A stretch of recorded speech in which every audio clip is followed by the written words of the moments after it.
밝혔습니다. 금융권에서도 우리 금융 출범으로 판도 변화가 본격화될 것으로 보고 있는데요. 기존 KB, 신한, 하나, 농협 그리고 우리 금융지주 간 규모의 경쟁이 더욱 치열해질 것으로 보고 있습니다. 손태승 회장 겸 우리은행장이 향후 인수합병에 대한 밑그림을 오늘 밝혔다고요? 네, 그렇습니다. 손 회장은 오늘 기자들과 만나 규모의 경쟁을 위한 인수합병에 나설 것임을 시사했는데요. 다만 서둘러 인수합병을 진행하기보다는 순차적으로 나서는 데 무게를 두겠다고 밝혔습니다. 손 회장은 부동산 신탁, 저축은행 등 비교적 부담이 덜한 중소형 인수합병부터 속도를 내겠다고 밝혔습니다. 사실상 지주체제를 안정화시키고 그 뒤에 증권과 보험 등 대형 인수합병을 추진하겠다는 의미입니다. 이와는 별개로 손 회장은 국내 시장의 한계를 언급하며 해외 신시장 개척에 적극 나설 뜻을 밝혔습니다. 지금까지 SBS-CNBC 정주환입니다. 전국 주택의 전월세 전환율이 8년 만에 최저치를 기록했습니다. 둔화되고 있는 경기 악화 상황도 반영이 됐다는 지적도 나옵니다. 최나래 기자입니다. 1년 뒤 서울 집값에 대한 전망이 하락 우세로 전환했습니다. KDI에 따르면 1년 뒤 서울주택 매매 가격이 내릴 것이라는 견해가 44.7%로 오를 것이라는 예상보다 20.4%포인트 높았습니다. 지난 9월에만 해도 상승 전망이 우세했지만 불과 석 달 만에 반전한 것입니다. 이런 가운데 전월세 전환율은 6.1%까지 떨어져 최저치를 기록했습니다. 전월세 전환율이란 전세금을 월세로 전환할 때 적용하는 비율인데 이 비율이 낮아지면 전세 금액 대비 월세 부담이 줄었다는 의미입니다. 전월세 전환율의 하락은 결과적으로 임대차 시장에서 수요자가 가격을 결정하는 수요자 중심 시장이 되는 거고 이러한 부분들은 전체적으로는 주택시장의 매매 가격을 하락하게 하는 그런 요인이 될 수 있습니다. 지역별로 보면 서울의 전월세 전환율은 5.3%로 가장 낮았고 경북은 8.9%로 전국에서 가장 높았습니다. 부산과 대구를 비롯해 인천, 광주, 세종, 경기 등은 전월 대비 각각 0.1%포인트 하락했습니다. 대전과 전남은 각각 6.9%와 7.5%로 전월 대비 0.2%포인트씩 떨어졌습니다. 유형별로는 전국 아파트의 전월세 전환율이 4.7%로 전월과 동일한 수준을 유지했으나 연립, 다세대와 단독주택 등은 각각 0.1%포인트 하락했습니다. SBS-CNBC 최나리입니다. 요즘 가전시장에서 건조기가 아주 인기가 높습니다. 특히 어린 아이가 있는 집 같은 경우는 필수품이라는 얘기가 나올 정도입니다. 그런데 비싸다고 무조건 성능이 좋은 건 아니라고 합니다. 이광호 기자가 설명해 드립니다. 국내에서 유통되는 주요 건조기 가격은 천차만별입니다. 가장 저렴한 제품은 70만 원도 안 되지만 대기업 제품은 130만 원 내외, 가장 비싼 제품은 240만 원에 육박합니다. 그런데 가격이 비싸다고 무조건 성능이 좋은 건 아니었습니다. 실제 세탁물을 넣고 성능을 시험한 결과 80만 원에서 130만 원 사이 제품의 성능이 좋았습니다. 특히 해외 브랜드 제품은 국내 제품보다 2배가량 비싸지만 건조 기능은 오히려 떨어지는 것으로 나타났습니다. 주요 성능인 건조도, 건조 시간, 에너지 소비량, 소음 등의 차이가 있었으며 안전성은 전 제품 이상이 없는 것으로 나타났습니다. 같은 제품 사이에도 세탁물을 얼마나 넣느냐에 따라 성능 차이가 컸습니다. 4개 제품은 절반만 채웠을 때 세탁물이 바짝 말랐지만 가득 채우면 널어서 말린 정도로 성능이 약간 줄었습니다. 2개 제품은 약간 물기가 남을 정도로 성능이 줄었고 1개 제품은 너무 축축해서 입을 수 없을 정도였습니다. 처음 성능을 유지한 제품은 하나도 없었습니다. 또 건조기 주변 온도가 낮을수록 최대 1시간까지 건조 시간이 늘어나 겨울철 베란다에서 건조기를 작동시킬 경우 시간이 더 오래 걸리는 것으로 조사됐습니다. SBS-CNBC 이광호입니다. 대림산업 이재욱 부회장이 회장으로 승진했습니다. 2010년 부회장 승진 이후 9년 만입니다. 취재기자 연결하겠습니다. 오수영 기자. 네, 오수영입니다. 예, 이제 대림산업도 3세 경영체제라고 봐야 되겠군요. 그렇습니다. 이해욱 대표이사 부회장이 오늘 회장으로 승진했습니다. 이 회장은 이준용 명예회장의 장남이자 대림그룹 창업주인 고 이재준 회장의 손자인데요. 이신임 회장은 지난 1995년 대림 엔지니어링에 입사해 대림산업 구조조정실 부장과 기획실장, 대림 코퍼레이션 대표이사 등을 거쳐 2010년 부회장직에 올랐습니다. 그리고 9년 만인 오늘 회장직에 오르면서 본격적인 3세 경영에 막을 올리게 됐는데요. 앞서 대림산업은 지난 2011년 전문 경영인이던 이용구 회장이 물러난 뒤 8년 가까이 회장 자리를 공석으로 유지해 왔습니다. 어떤 변화가 앞으로 예상이 되나요? 네, 대림산업은 오늘 승진 인사를 발표하면서 이신임 회장이 과거 IMF 외환 위기와 글로벌 금융위기 극복을 주도한 인물임을 강조했는데요. 당시 석유화학 사업 체질 개선과 경쟁력 확보를 위해 고강도 구조조정에 나섰고 해외 기업들과의 전략적 제휴를 통해 위기를 극복했다고 평가했습니다. 업계에서는 이신임 회장이 취임하면서 글로벌 개발 회사로 도약하기 위한 다양한 전략이 나올 거란 예측이 나옵니다. 특히 고부가 가치 석유화학과 에너지 분야에 과감한 투자가 예상됩니다. 이해욱 회장은 오늘 사내 온라인 게시판에 명예회장과 선배들이 이뤄놓은 대림을 지속 발전시켜 나가겠다면서 절대 경쟁력을 갖출 때까지라고 짧은 취임사 메시지를 전했습니다. 지금까지 SBS CNBC 오수영입니다. 130여 개 주요 공공기업들의 올해 채용 계획에 대한 전망이 나왔습니다. 채용 시기는 상반기에 집중될 것으로 보이고 평균 초임 연봉은 3,600만 원 정도가 될 것이라는 분석이 나왔습니다. 취재기자님께서 좀 더 자세히 얘기 들어보겠습니다. 이한나 기자. 네, 이한나입니다. 예, 초임 연봉이 어느 정도 나왔다고요? 네, 취업 포털 잡코리아가 131개 공기업의 올해 채용 계획을 분석한 결과 평균 초임 연봉은 3,642만 원으로 집계됐습니다. 지난해 평균이 3,465만 원보다 177만 원 늘어난 금액입니다. 초임 연봉이 가장 높은 곳은 한국과학기술원, 카이스트였는데요. 4,989만 원으로 조사됐습니다. 이어서 한국원자력연구원이 4,894만 원, 한국산업은행과 IBK 기업은행이 4,800만 원, 한국원자력안전기술원이 4,500만 원이 조금 넘어 1위부터 5위까지 차지했습니다. 연구직과 금융 분야가 상대적으로 초임 연봉이 높다는 얘긴데요. 사업별 평균은 금융이 4,197만 원으로 가장 높았고 연구교육과 에너지 분야 공공기관이 뒤를 이었습니다. 아무래도 우리 취업 준비하는 분들한테는 얼마나 뽑는지 또 언제 뽑는지가 가장 관심사일 텐데 이런 것도 좀 나왔습니까? 네, 올해 공공기관 전체 채용 규모는 8,857명으로 집계됐습니다. 분야별로는 사회간접자본, SOC 관련 채용이 2,949명으로 가장 많았고 에너지 분야와 고용보건복지 분야가 뒤를 이었습니다. 개별 기관 가운데 신입사원을 가장 많이 선발하는 곳은 한국철도공사로 파악됐는데요. 1,800명 이상 뽑을 계획입니다. 채용 시기와 관련해서는 올해 상반기에 집중적으로 채용 절차가 진행될 것으로 보입니다. 신입사원 채용 계획이 있는 공공기관의 63%가 1월에서 6월 사이에 뽑겠다고 답했는데요. 특히 3월에 채용을 시작하는 기관이 22%로 가장 많았습니다. 지금까지 SBS CNBC 이한나입니다. 네, 얼마 전 신년 기자회견에서 혁신 성장 또 경제에 대한 어떤 성과를 굉장히 중요하게 강조했던 문재인 대통령이 내일 청와대 기업인들을 초청합니다. 대화의 시간을 가질 예정이라고 하는데요. 자세한 내용 좀 알아보겠습니다. 서주현 기자 연결돼 있습니다. 서 기자. 네, 서주현입니다. 예, 내일 기업인들이 청와대로 많이 초청이 된다고요?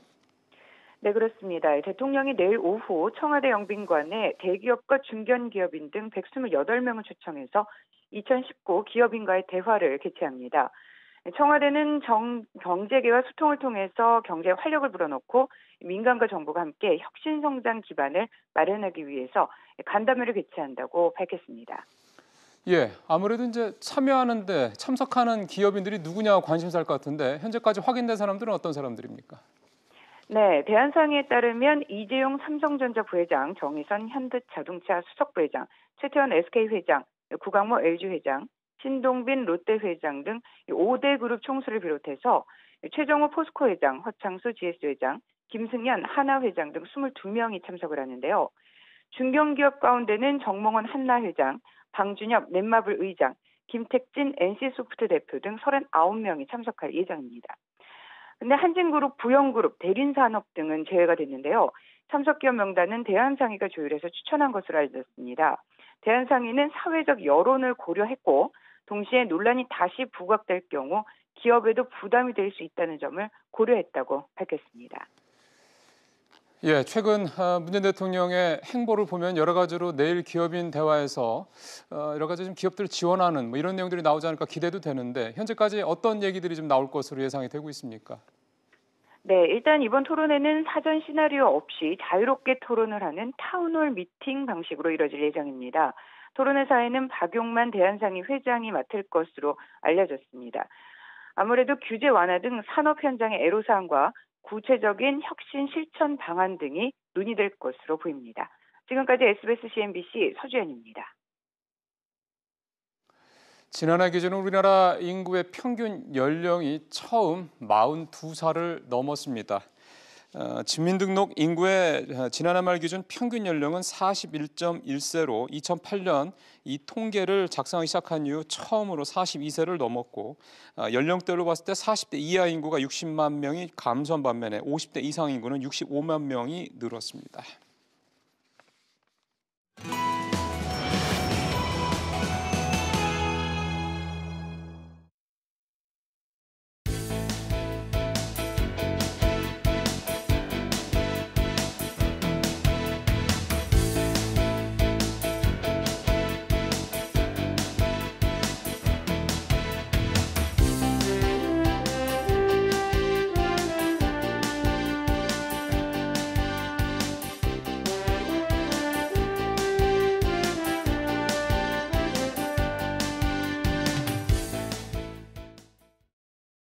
예, 라스베가스에서 열렸던 CES 2019가 나흘간 일정으로 폐막이 됐습니다.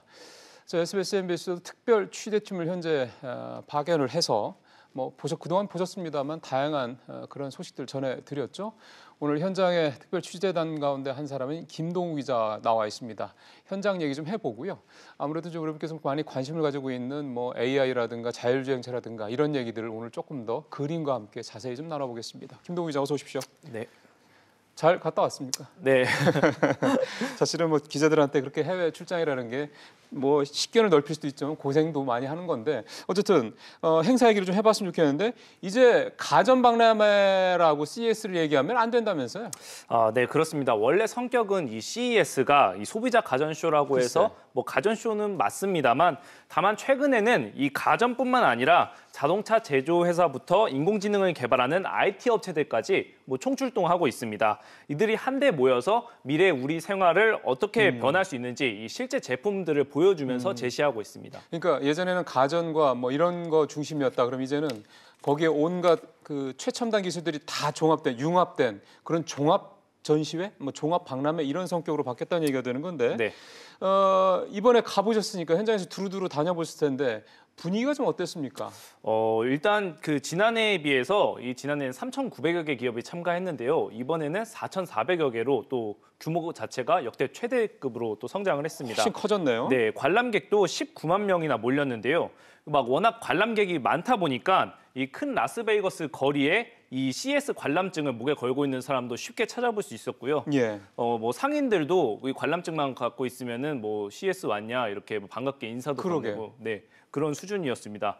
또 전시장에서 모습을 살펴보면 또 관람객들이 다 국적은 다르지만 그렇죠. 이 신기한 IT 제품을 만났을 때 환호하고 반가워하고 이런 것들은 또 다 같았습니다. 그러니까 같은 목적으로 그 자리에 온 사람들 아닙니까? 예. 그러니까 참 어떻게 보면은 국적, 인종 다 달라도 나이도 다르고 성별도 달라도 아마 생각하는 것들, 관심 있는 것들은 같은 거였을 거라 싶은 생각이 드는데 네. 19만 명이나 모였다. 네. 라스베가스 돈 많이 벌었겠습니다. 자, 이제 구체적인 내용 하나하나 좀 들어가 보죠. 이번 CES 2019에서 2019에서 가장 관람객들의 눈길을 많이 끈 거, 가장 화제가 됐던 거 어떤 거라고 보세요? 제가 또 저희 기자 2명 중에 2명이 또 오전 오후 다 방송을 하느라 관람 부스를 다 돌아다녔지만 이 발 디딜 틈 없이 가장 북적북적했던 관이 하나 있었습니다. 그래요? 네, 그게 바로 국내 LG전자였는데요. 그래요? 지금 화면을 보시면 네. 이 입구부터 곡선 디스플레이를 이용해서 이렇게 자연 환경, 폭포, 바다 그리고 뭐 밤하늘, 뭐 별자리 같은 것들 이런 것 자연환경들을 연출했는데 관람객들이 여기서부터 입을 다물지 못하고 네. 또 LG전자가 최초로 공개한 저 돌돌 말리는 TV인 롤러블 TV도 관람객들을 열광하게 했습니다.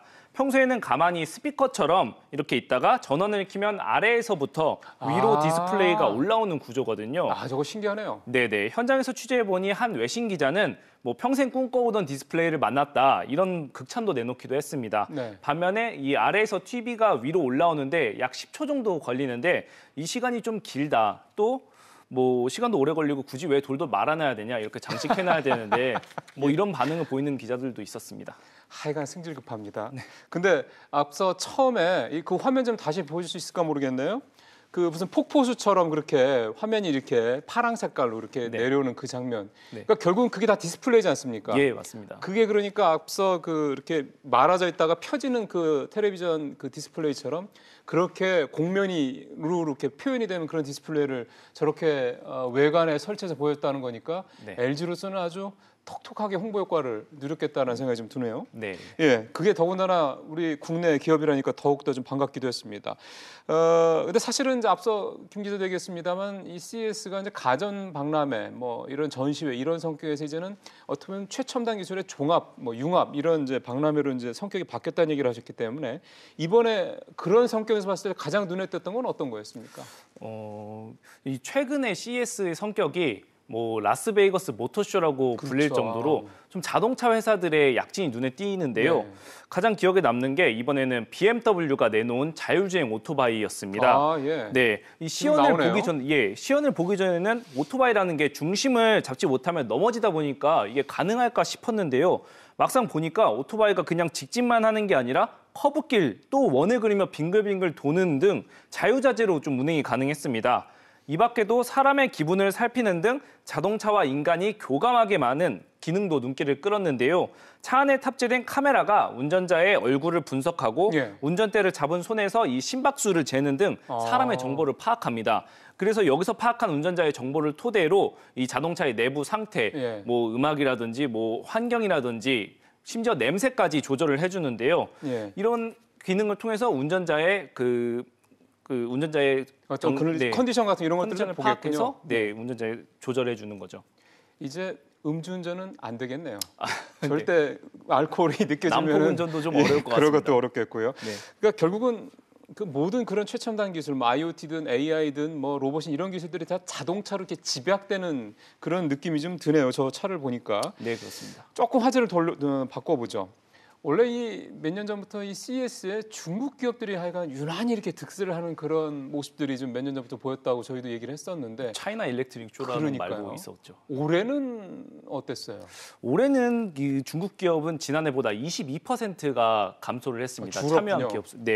이 최근 4년 내에 CES에 참여한 중국 기업 수가 줄어들었던 것은 올해가 처음이었습니다. 지난해 CES에 참가한 기업이 아까 말씀드렸다시피 3,900개에서 4,400개로 이 절대 기업 수가 늘어났거든요. 그런데도 불구하고 중국 기업 수는 22% 줄었다. 이거는 외부적인 요인이 작용했다고 볼 수 있는 겁니다. 그 외부적인 요인이라는 건 미중 무역 갈등을 얘기하는 거겠군요. 네, 그렇습니다. 화웨이나 TCL 등 이 중국 IT 기업들도 올해 CES에 참가하기는 했지만 그 작년과 비교해서 전시관의 규모가 그렇게 크지는 않았고요. 이 중국인 관람객들도 지난해에 비해서는 크게 줄어든 모습이었습니다.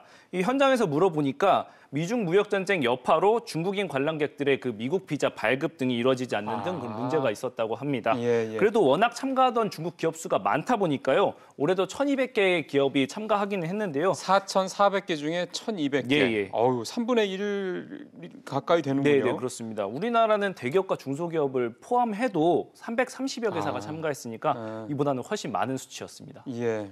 물론 이제 그 국가 규모도 좀 있고 하긴 하니까 그래도 우리보다 한 4배 가까이 더 많이 참여를 줄었다고 해도 하니까 여전히 중국 기업들이 좀 많긴 많군요. 네, 그렇습니다. 올해 그러면 이제 중국 쪽 얘기 하나만 더 해보면 올해 김 기자가 봤을 때 중국 기업들 중에서 그래도 좀 눈에 띄는데라면 어디가 가장 1순위를 꼽혀요? 네, 아무래도 그 생전 처음 보는 핸드폰인 그 접히는 핸드폰 플렉스파이가 가장 눈에 띄었습니다. 그 폴더블 폰인데요. 이 플렉스파이는 중국의 로열이라는 스타트업이 개발한 핸드폰입니다. 이 액정의 두께가 0.01mm밖에 되지 않기 때문에 뭐 바람에 날리기도 하는데요. 심지어 가방에 붙이거나 의류에 붙여도 무리가 없었습니다. 지금 보시는 부분이 액정이 바람에 날리는 모습인데요. 네네네. 두께가 0.01mm이기 때문에 가능하다고 합니다. 그러네요. 네, 회사 측은 핸드폰 화면을 20만 번 접었다 펴도 이상이 없는 테스트를 거쳤다고 설명을 했습니다. 네. 원래 이 접히는 스마트폰인 폴더블 폰은 삼성전자와 화웨이 중 둘 중 누가 세계 최초 타이틀을 거머쥐느냐 이것이 논란이었는데 이 중국 스타트업이 차지한 겁니다. 물론 실제로 핸드폰을 사용할 때는 이 스마트폰을 이렇게 접을 경우 두께가 더 두꺼워지다 보니까 네, 상당히 좀 불편해 보이기는 했습니다만 관람객들과 취재진들은 이 중국의 스타트업이 해냈다. 그렇죠. 이런 거 하나만으로도 좀 높은 점수를 주긴 했습니다. 그러면 시작은 어차피 처음에 좀 몇 가지 불편한 점이 있지만 일단 접을 수 있다라는 거 그게 일단 중요한 거니까요. 하나만 더 좀 더 살펴봤으면 좋겠는 게 로봇 얘기인데요. 네. 올해도 로봇이 좀 더 작년보다 좀 진화됐다면서요? 네, 그렇습니다. 이번 CES에서는 그냥 움직이는 로봇 뭐 그런 것에서 넘어서서 인공지능이 탑재된 로봇들이 눈길을 끌었는데요. 인간의 노동력을 대신하는 신기술들이 많이 눈에 띄었습니다. 마트에서 팔 법한 물건들을 지금 화면에 나오고 있는데요. 조그만 상자 안에 담겨서 앱으로 시키기만 하면 집까지 배달을 해주고요. 일부는 이미 테스트가 끝났고 내년부터 상용화를 앞두고 있다고 말하더라고요. 저게 저렇게 주문을 하면 저렇게 물건을 담아서 집에까지 배달해준다? 네네. 그러면 택배 회사도 없어질 수 있는 거네요. 네, 사실상 우리의 배달 시장, 아까 자율주행 오토바이도 한번 보셨지만 운송 시장의 판도를 바꿀 수도 있을 것 같다는 생각이 들었고요. 또 지금 보시는 저 로봇은 물건을 정확히 알아보고 알아서 옮겨줍니다. 인터뷰를 해보니까요. 저희 대형마트 같은데 물건 진열하는 것은 보통 사람이 하지 않습니까? 그렇죠. 네, 그것도 이제는 로봇이 대체한다는 겁니다. 저 유리에 붙어서 다니는 청소기도 이제 유리에서 절대 떨어지지 않는다고 하고요. 예전에는 그냥 우리 미래에는 로봇이 대체하겠거니 뭐 이렇게 막연하게 추상적으로만 생각해왔지만 기술들을 살펴보니까 당장 내년부터라도 사람이 하는 일을 로봇이 대체할 수 있겠구나라는 생각이 들었습니다. 지금 CES가 열리는 게 매년 1월 초잖아요. 그럼 이제 내년에 1월 초면 이제 1년이 딱 걸리고 나면은 지금 김 기자가 소개해 주던 저 기술들이 또 얼마나 진보를 해서 또 우리를 놀라게 할지 기대가 참 많이 되네요. 고생도 많이 했고 좋은 취재 잘 해서 고맙습니다. 재밌었습니다. 고맙습니다.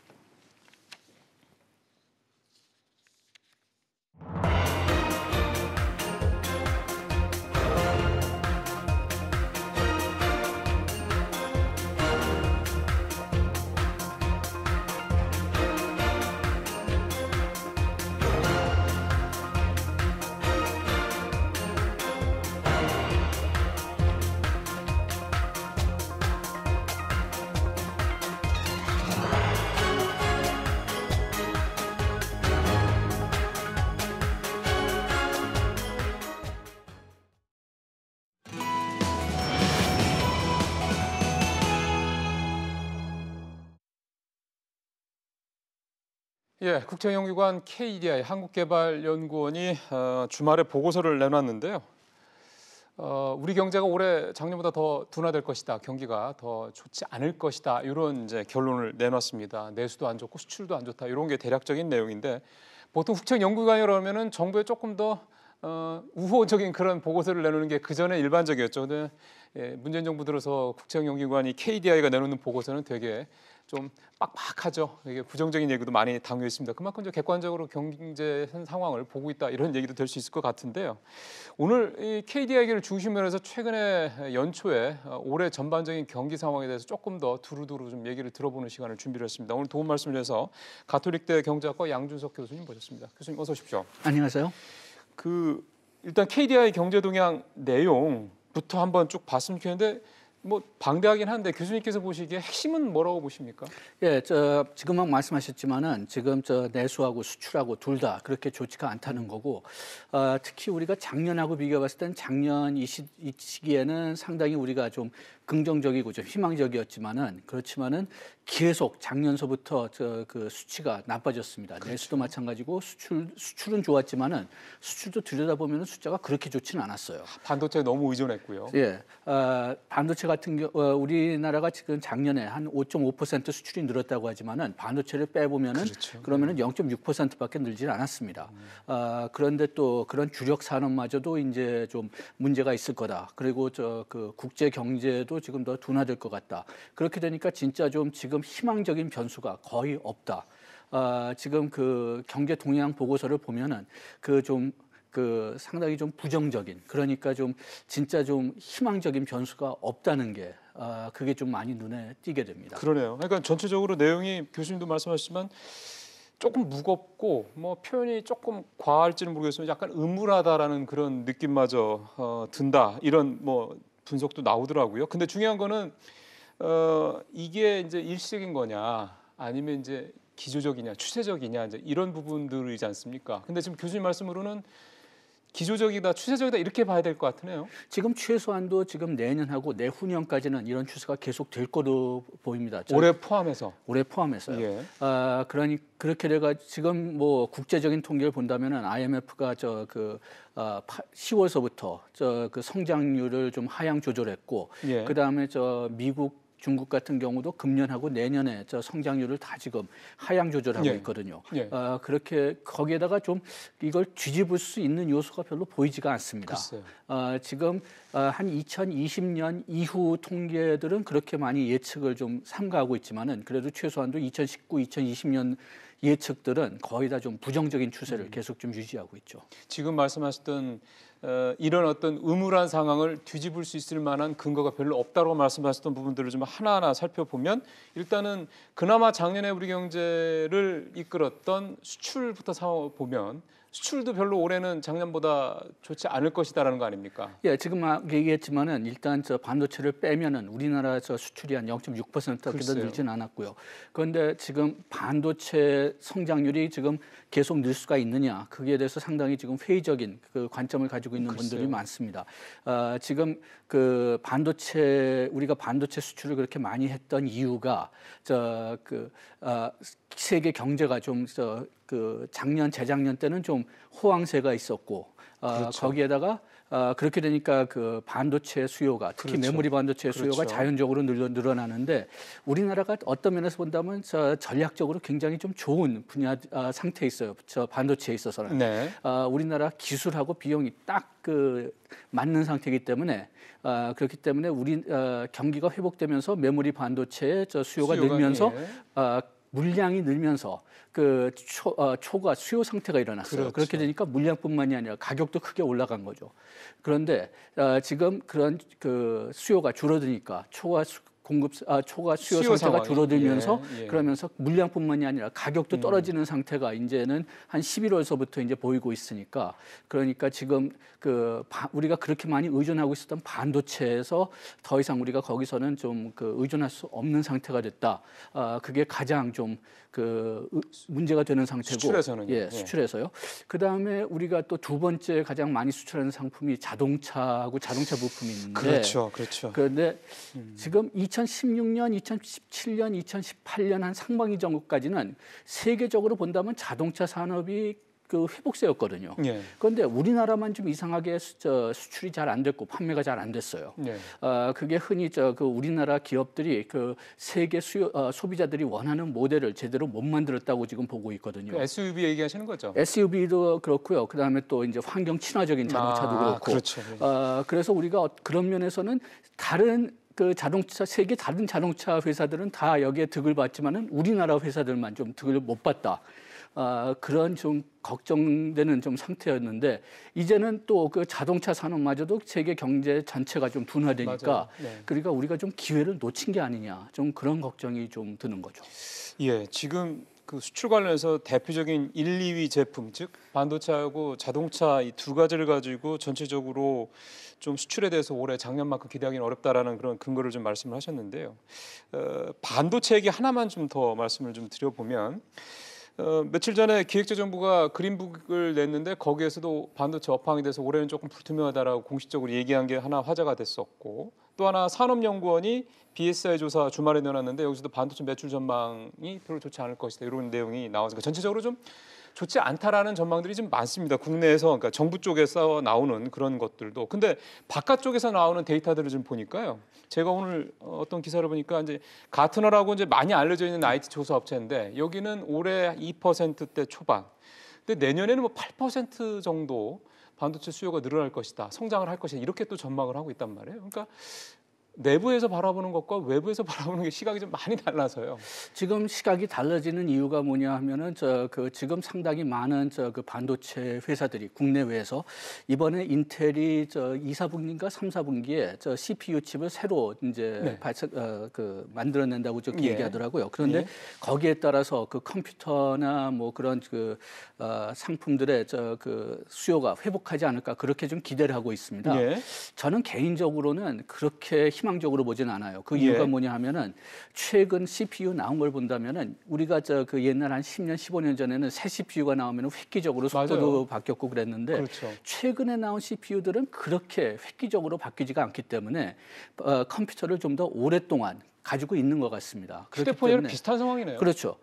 그렇게 되니까 그렇게 큰 변화를 좀 기대하기는 좀 어려운 것 같고 그 다음에 금년 반도체가 2% 증가한다, 또 내년에 8% 증가한다고 봐도 우리가 작년 같은 경우는 반도체 수출이 22% 늘었어요. 22% 늘었으니까 여기에 8%대로 떨어진다고 해도 그래도 우리 수출에는 큰 타격을 보게 되는 거죠. 그렇죠. 수치상으로는 그렇죠. 그러니까 아마 이제 이런 얘기를 하는 것들은 그런 것 같습니다. 그러니까 지금 막 반도체가 올해 뭐 망가져가지고 우리 경제에 큰 타격이 있을 것이 이런 식으로 뭐 굉장히 좀 위기론이 약간 공포감이 이게 조성된 이런 부분에 대해서 그 정도까지는 아니다. 성장이 물론 작년만큼은 아닌데 그 정도까지는 아니다. 뭐 이 정도 얘기로 봐야 될 것 같다. 우리가 좀 관점을 다르게 봐야 될 것 같습니다. 이게 반도체가 지금 이렇게 22% 늘어나는 게 정상이 아니었어요. 그렇죠. 그냥 상당히 우리가 호황기를 누렸던 건데 이제는 그 호황기가 줄어들고 이제 정상기로 돌아간다고 보는 게 좀 더 정확하겠죠. 또 그런 어떤 우려의 또 이면에는 우리가 반도체 말고는 수출이라든가 우리 제조업 쪽에서 뭔가 좀 우리 경제를 좀 지탱해 줄 만한 분야가 지금 현재 찾아보기 어렵다라는 것도 있겠네요. 예, 그러니까 아까 얘기했던 뭐 자동차나 그렇죠. 우리가 지금 얘기는 못했지만 우리가 지금까지 많이 의존해왔던 스마트폰이나 디스플레이나 이런 것들이 수출이 둔화됐다는 게 굉장히 걱정되는 거죠. 그러면 이걸 대체할 수 있는 게 뭐가 있느냐? 그게 좀 부족하거든요. 우리나라 지금 수출하는 그런 좀 스타일을 본다고 한다면은 다른 나라에서 크게 히트쳤다. 선진국, 미국이나 일본에서 크게 좋은 상품을 만들면은 우리가 빨리 그 뒤로 쫓아가 가지고선 앞서 나가는. 패스트 팔로우 전략이죠. 그렇죠. 패스트 팔로우로 그것도 넘어가는. 그러니까 우리가 스마트폰 기억한다면은 애플에서 아이폰을 만든 다음에 그다음에 우리나라가 처음엔 좀 엉터리로 그냥 삼성, LG가 뭐 GS가 그렇게 그 스마트폰을 만들다가 우리가 계속 노력하면서 1위가 됐는데 그런데 지금 세계에서 다른 나라들에서도 이 스마트폰이나 뭐 새로운 디스플레이나 이런 것을 대체할 수 있는 상품들이 아직 잘 많이 안 나오고 있어요. 뭐 AI나 로봇가 있다고 뭐 조금 전에 얘기가 나오긴 했지만은 그게 대중화되려면 아직도 좀 멀었거든요. 그렇게 되니까 우리가 다른 나라가 먼저 성공한 게 있으면 우리가 따라가겠는데 그런 성공한 게 없고 그렇다면 우리가 또 성공할 수 있는 것을 바로 자체적으로 만들어낼 텐데 그런 능력이 아쉽게도 아직은 없는 거죠. 맞습니다. 사실 어떻게 보면 그게 이제 우리 제조업 경쟁력에, 그러니까 글로벌 경쟁력에 뭐 미흡함, 부진함을 그대로 보여주는 우리의 어떤 뭐 속살을 그대로 보여주는 거라고 볼 수도 있겠는데 그래서 그런지 제조업 경기는 뭐 산업연구원 자료도 그렇고 전체적으로 나오는 자료들이 대부분 다 올해 뭐 작년보다 더 나빠지면 좋아질 거라고 보는 게 없대요. 예, 뭐 하여튼 뭐 이게 불행 중에서 다행이니까 뭐 그렇게 생각하실지 모르겠지만은 다른 나라들도 마찬가지인 것 같습니다. 근데 결국 이제 우리 같은 경우 더욱더 이게 좀 걱정되는 거는 제조업 경기가 더 이렇게 안 좋은 게 또 주력 제조업체들이 부진하고 이를테면 좀 혁신이 떨어져서 지금 굉장히 국제 경쟁이 떨어지는 가장 걱정되는 게 뭐냐면 고용 문제잖아요. 워낙 고용에 우리 제조업이 한 30% 이상 그 비중을 차지하니까 그러면 올해도 역시 고용은 뭐 작년보다 딱히 더 좋아지게 보기 어렵다. 이렇게 봐야 되겠군요. 그렇죠. 먼저 수요가 있어야 되는데 지금 수요가 있을 가능성이 좀 더 떨어지고 그다음에 또 우리가 또 지금 뭐 최저임금 같은 것도 계속 문제가 되지만은 최저임금이 최저임금을 받는 기업들에만 영향을 주는 게 아니라 다른 기업에도 상당히 많이 영향을 준다는 게 금년에 나왔으니까요. 우리가 재작년 2017년 같은 경우는 협상임금 상승률이 3.6% 올라갔어요. 그런데 그 금년에는 최종 숫자는 아직 안 나왔지만은 월별 숫자를 본다면은 2017년에는 연별로 연평균으로 3.6%였는데 2018년에서는 이게 4%에서 한 5.5% 사이로 계속 증가하고 있습니다. 네. 그런데 노동시장이 금년에 그렇게 좋지는 않았잖아요. 네. 그런데 그럼에도 불구하고 그렇게 임금이 많이 올랐다는 것은 협상을 할 때 그 최저임금 인상률이 어느 정도 기준이 된다는 거죠. 예. 그런데 또 금년에 또 최저임금이 그렇게 또 많이 올라갔으니까 그러니까 또 금년에 그 수요가 없는 것도 문제가 되겠지만은 노동 비용이 추가적으로 올라간 것도 또 부담이 될 겁니다. 이제 마지막 질문을 좀 드려야 될 것 같습니다. 저희 앞서 뉴스에 전해드린 내일 문 대통령이 이제 뭐 이재용 부회장 등 5대 기업 CEO들, 총수들을 비롯해서 이제 대기업 또 중견기업 이제 오너들 불러서 이제 같이 잘해보자 뭐 이런 내용이 되겠죠. 근데 지금 우리가 쭉 얘기했던 뭐 제조업의 이랬던 문제점들, 그다음에 뭐 어떤 내수의 부진 이런 부분들 등등등 이런 얘기들이 아마 내일 좀 나올 것 같은데. 내일 뭔가 좀 구체적으로 기업들한테 자 우리 같이 혁신을 잘 합시다. 그래서 기업들이 따라올 수 있게 뭔가 좀 소위 말하는 당근 뭐 이런 것들이 좀 나올 수 있을까요? 글쎄요, 저 개인적으로는 상당히 좀 어려울 거라고 생각합니다. 저 지금 문재인 대통령이 계속 강조하는 게 고용하고 저 투자인데 그런데 지금까지 우리가 최근 투자를 본다면은 수요가 없으면 그러니까 수출 수요나 저 내수 수요가 없으면은 예. 투자가 올라가지 않았었거든요. 예. 그렇기 때문에 저 대기업들이 투자를 자발적으로 올리지는 않을 것 같고 고용도 역시 마찬가지지만 그렇죠. 오히려 또 고용이 올라가면 걱정되는 게 하나 있어요. 작년 같은 경우에 본다면은 저 정부에서 공기업이나 뭐 그 정부 일자리를 늘린다고 하니까 공공부문 일자리 많이 늘렸죠. 예, 오히려 그 청소년 실업이 좀 더 올라가는 면이 있었잖아요. 네. 제가 제 학생들의 경험으로 본다면은 공무원 일자리가 더 많아진다고 하니까 공무원 시험을 보겠다는 학생들이 더 많아진 것 그렇죠. 같아요. 공시족들이 늘어나죠. 그렇게 되니까 지금 오히려 대기업에서 대규모로 또 기업 일자리를 늘린다고 하면은 오히려 또 중소기업에서는 그만큼 사람들을 구하기가 더 힘들어지지 않을까 좀 그런 염려도 좀 듭니다. 그러니까요. 그러니까 어느 한쪽으로 몰리면은 어느 한쪽에 이제 구멍이 나는 이런 상황이 발생을 하다 보니까 이게 사실은 그렇게 결정적인 게 우리나라 대기업과 중소기업의 이 급여 차이가 너무 크지 않습니까? 네. 그게 많이 차이만 안 나면 중소기업 갈 수도 있고 대기업 갈 수도 있는 건데 이게 우리는 그 차이가 너무 커서. 그 노동 시장의 유연성이 꼭 필요하다고 봐요. 네. 이게 왜 젊은 사람들이 계속 좋은 직장으로만 가려고 하느냐. 일단 나쁜 직장에 들어가면 거기서 움직일 수가 없거든요. 맞습니다. 그렇다면 나쁜 직장에서 좋은 직장으로 올라갈 수 있는 틈을 줘야 되는데 그렇다면 또 좋은 직장에서 사람들이 거기서 적응하지 못하면 나가게 하는 그런 제도가 있어야지 또 일자리가 생겨서 밑에서 올라갈 수가 있거든요. 그런데 그걸 지금 못하게 하니까 그러니까 일단 나쁜 직장에 가면은 거기 평생 나쁜 직장에 계속 있어야 된다. 그렇게 되니까 뭐 2년 3년 기다려도 맞습니다. 그냥 거기에 들어가려고 하는 거죠. 네. 월급도 적게 주는데 말씀하신 대로 움직이기조차 힘드니 참 여러 가지로 어려운 면이 좀 있습니다. 우리 고용시장에. 오늘 교수님 말씀 잘 들었습니다. 네, 고맙습니다. 예.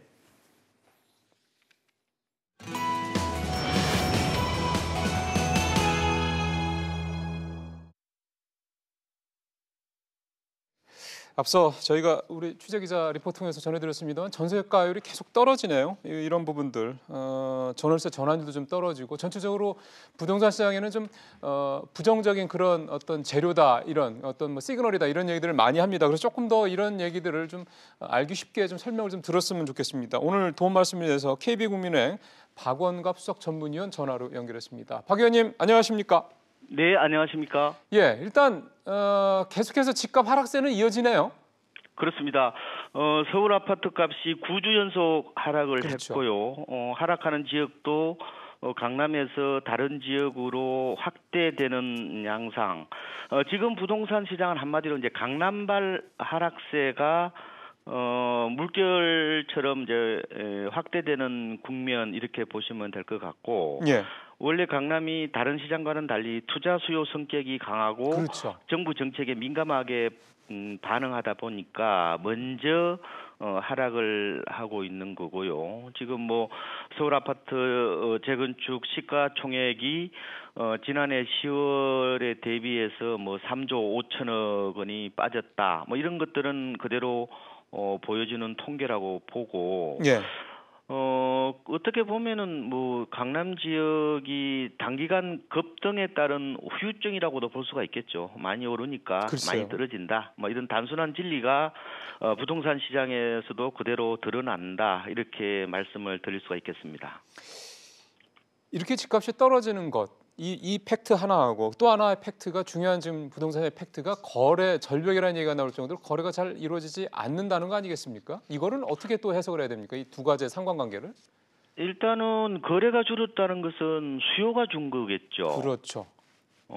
아무래도 수요 심리가 얼어붙었다 이렇게 보면 되고 여러 가지 뭐 공시지가 상승, 뭐 공시가격 상승뿐만 아니라 뭐 대출 규제, 그리고 지속적인 공급 확대 신호, 금리 인상 가능성 여러 가지 이런 이제 악재가 겹치다 보니까 시장 참여자들 사이에서 조정 기대 심리가 커진 것 같습니다. 아, 예.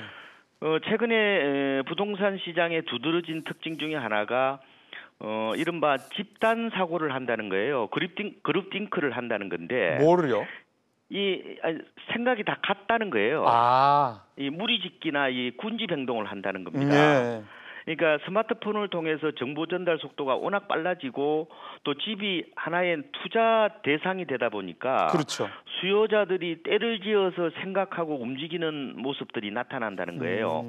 불과 3개월 전에 뭐 시장이 비이성적 과열 양상을 빚다가 지금은 완전히 냉탕이지 않습니까? 그러니까 시장이 이렇게 부침이 심한 것은 어떻게 보면은 최근에 어떤 달라진 시장의 변화 이것도 고스란히 반영하고 있다 이렇게 보면 되고 실제로 서울 지역의 아파트 거래 건수를 보면 알 수가 있는데요. 예. 지금 1월 들어서 어제까지 서울 아파트 거래 건수가 하루 평균 50건입니다. 네. 지난 12월에 74건에 비해서 많이 줄었고요. 그러네요. 지난해 1월에 월 평균이 320건 정도가 됐거든요. 그때에 비하면은 뭐 15% 선이다. 한마디로 뭐 거래 절벽이다 이렇게 말씀을 드릴 수가 있겠습니다. 지금 앞서 거래가 이렇게 크게 줄어든 이유는 한마디로 수요가 줄었기 때문이다. 이 말씀을 하셨기 때문에 집을 사려는 사람, 그러니까 수요자 입장에서 봤을 때 지금 집을 살 타이밍이 아니라고 보는 분들이 많다는 얘기인 거죠? 그렇죠. 그러니까 수요자들이 움직이려면은 두 가지가 아마 전제가 돼야 될 겁니다. 네. 첫 번째로는 가격 메리트가 어느 정도 그렇죠. 부각이 네. 돼야 된다는 거겠죠. 그리고 두 번째로는 집값이 바닥을 쳤다는 그런 신호.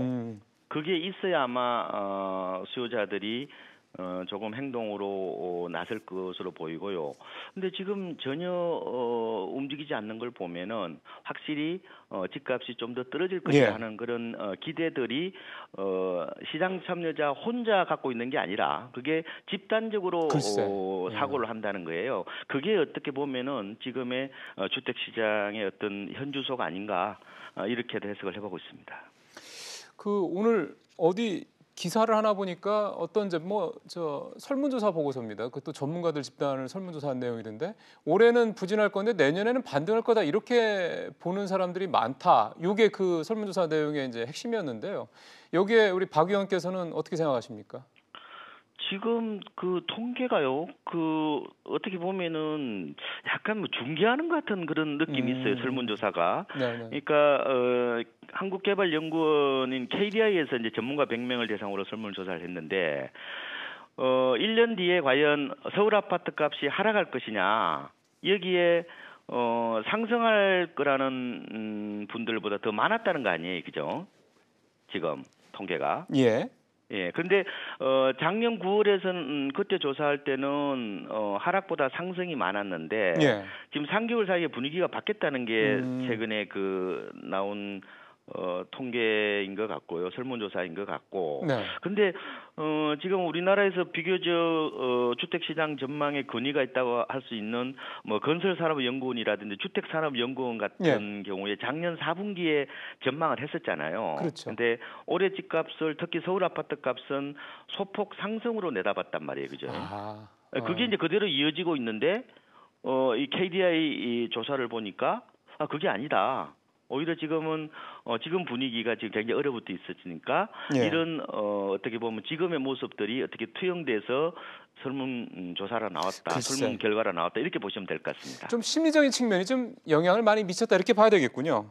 그렇죠. 이게 심리 변수가 최근 들어서 글쎄. 굉장히 중요한 요인들이 되고 있는 거예요. 일종의 이제 비펀더멘탈적 요소거든요. 그렇죠. 그러니까 예, 예. 아까 말씀드린 것처럼 이른바 집단 사고가 예. 결국 심리하고 서로 맞물려 있지 않습니까? 그러니까요. 그러니까 이제 집값이 떨어진다 그러면 아무도 안 사고 그렇죠. 또 집값이 오른다 그러면 또 이렇게 너도 나도 이렇게 굉장히 그 시장으로 이렇게 몰리는 뭐 그런 모습들이 어떻게 보면 지금의 그러게요. 주택 시장이다. 그러니까 한마디로 이제 주식 시장처럼 예. 그렇게 바뀌어가는 거예요. 맞습니다. 이게 참 근데 그만큼 이제 이렇게 집단 사고가 횡행한다라는 거는 그만큼 명확한 게 별로 안 보이고 불안하다, 불투명하다는 얘기가 될 것 같습니다. 그렇습니다. 저 위원님 마지막 질문은 전세 얘기 좀 했으면 좋겠는데 전세가는 작년 하반기부터 계속 하향 안정 이렇게 되네요. 그렇습니다. 뭐 전세가 뭐 올해에도 뭐 계속해서 안정세를 보일 것으로 예상이 돼요. 왜냐하면 입주 물량이 뭐 작년보다 적긴 하지만 여전히 많은 상황이고 또 거래가 이렇게 절벽이 오면요 매매 가격보다 전세 가격이 더 떨어지는 경우도 많았어요. 그러니까 우리가 글로벌 금융 위기 때나 외환 위기 때 매매 가격보다 전세 가격이 더 많이 떨어졌거든요. 그러니까 예. 훨씬 시장에 어떤 민감하게 움직인다 이런 측면에서 바라보면은 올해 전세 시장은 뭐 대체적으로 뭐 안정 국면 이 정도로 보셔야 되지 않을까 이렇게 예상을 해보고 있습니다.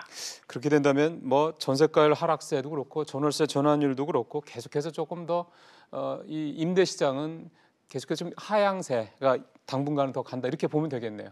그렇습니다. 아무래도 이제 세입자 입장에서는 괜찮은데 그렇죠, 뭐 갭 투자자 이런 분들은 굉장히 좀 조심을 해야 되는 시기가 아닌가 이렇게 보고 있습니다. 참 양면이 딱 다 있죠, 그죠?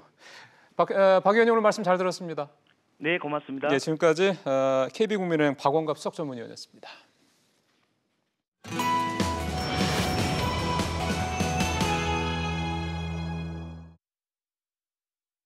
예, 앞서 CS 영상 집중해서 좀 여러 가지 보셨습니다. 참 화려합니다.